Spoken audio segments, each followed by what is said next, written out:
It's perplexing to me how you can say that you're not for the war in Iraq, and yet you voted for every war appropriation. You say that you're for civil rights, but you vote for the Patriot Act. Then you vote for the Patriot Act reauthorization. Then you vote for the Foreign Intelligence Surveillance Act amendment, right, which gives immunities to the telecom companies. I mean, at what point, when is there a breaking point when intelligent people that are trying to build a better society say, wait a second, I'm not falling for this. If you like women's rights, if you think that they deserve to be treated equally, then you have to thank third parties. Anything involving civil rights, you must thank third parties. They're the ones that push these real issues to the forefront so that the public actually demands it of the Democrats or the Republicans. And what a breath of democratic fresh air it would be to not have to push so hard, because those people were already the ones writing legislation and enacting policy. So it's not past time for third parties. The third parties have always been the hardest workers in our country. Black people can thank third parties in this country for having the ability to be treated as human beings. Women can. People are non-ambulatory. You know, most of us can thank third parties for the civil rights that we have. And it definitely, being on those debates absolutely is make or break for our democracy. And the Democrats and Republicans are ensuring that we don't have that. So I quote from Matt Gonzalez, what do these guys have to do to lose your vote?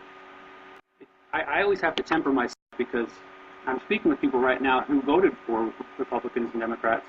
And I don't want to turn you off, and I don't want to let anger take over, but it's very frustrating when you see people who are otherwise intelligent still throw their vote away on someone that doesn't represent them, will never represent them, and yet they still cling to this artificial hope, as opposed to informing yourself on who actually is running on a platform of actual hope, is working towards hope every day, the other 364 days of the year, like a Ralph Nader.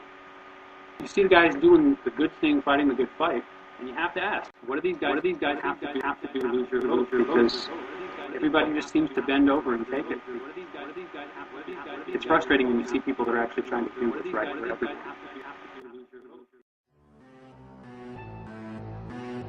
I don't think he's going to lose any support. I mean, let's be honest. I mean, it's either Obama or John McCain. So we really don't have much of a choice. 2 additional brigades, perhaps 3. They need at least 3 additional brigades. I think that the surge has succeeded. I think that what's happening there now is we're succeeding. These phone companies' immunity. Immunity to those telecommunications corporations. As president, I'm not going to take off the embargo. The embargo must stay in place. I'm against the single payer. I never said that we should try to go ahead and get single payer. You lift the moratorium on offshore exploration. Increased domestic oil exploration certainly has its place. The Revolutionary Guard as a terrorist organization. The Iranian Revolutionary Guard, who Quds forces have rightly been labeled a terrorist organization. It's a free market approach. I believe in the free market. I believe in free trade. I believe in free trade. I view Iran as still a great threat. Iran is a great threat. Nuclear power must be part of any equation. We should explore nuclear power as part of the energy mix. We not only can't withdraw. I've never said that troops should be withdrawn. We must increase the size of our military. We need to increase the size of our military. Getting out of Iraq, cutting the bloated, wasteful military budget.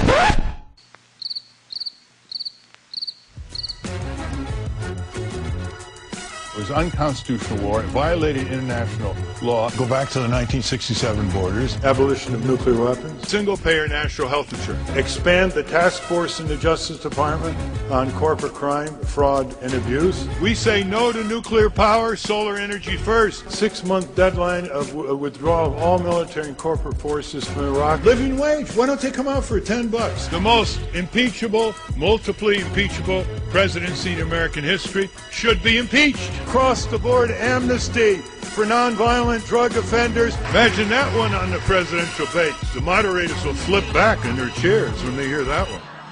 Uh-oh.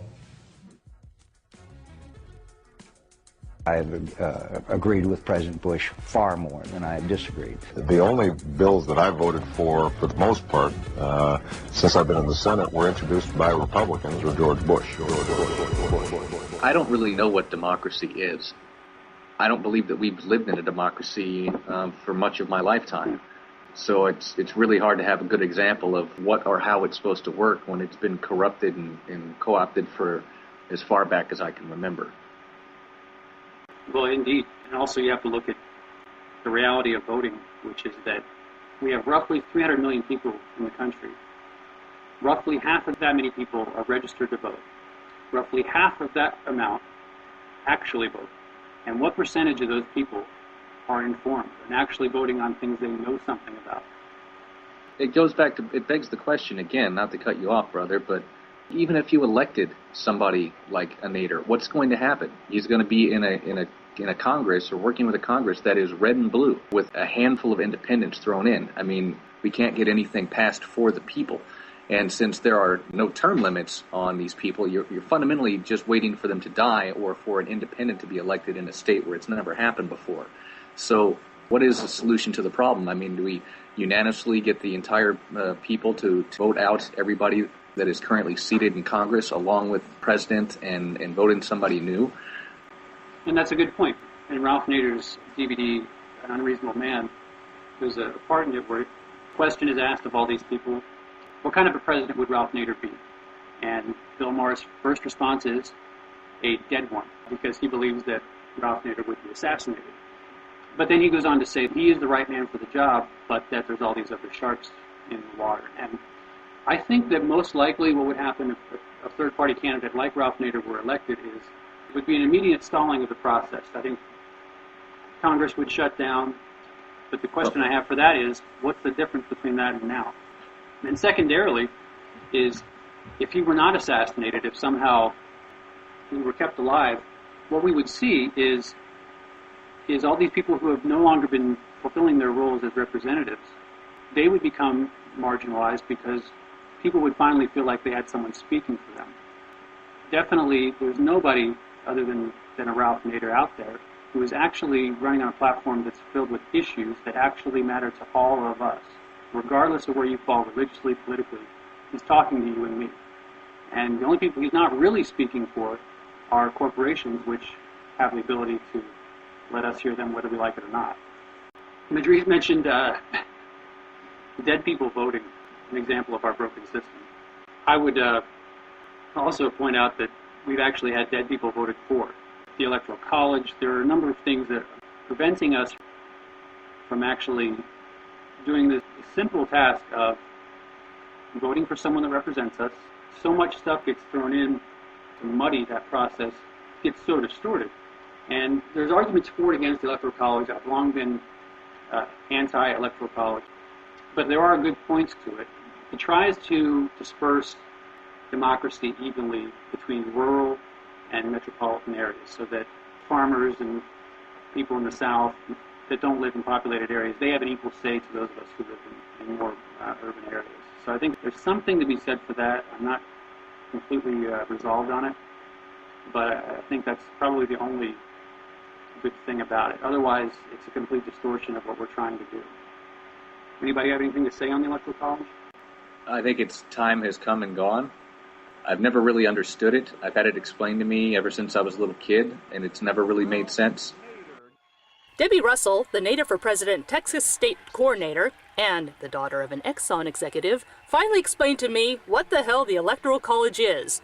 You don't win the presidency by getting the most votes. No, that'd be way too logical. You win by getting the most electoral votes. Back in them Wild West days, with no CNN or C-SPAN, people had a hard time learning about candidates outside their own states. The Founding Fathers thought folk would be too inclined to choose a local boy, a favorite son, rather than the best man for the job. So the Fathers had voters choose electors, who would learn about the candidates and make the decision for them. In other words, Elector Debbie checks out Abraham Lincoln, decides he's her man, and Lucretia thinks, oh, well, if Debbie says Mr. Lincoln is an honest man, then that's all right by me. And Lucretia votes for Debbie, who votes for Honest Abe. Of course, Lucretia and Debbie can't actually vote until 1920, but why do we still have this antiquated system?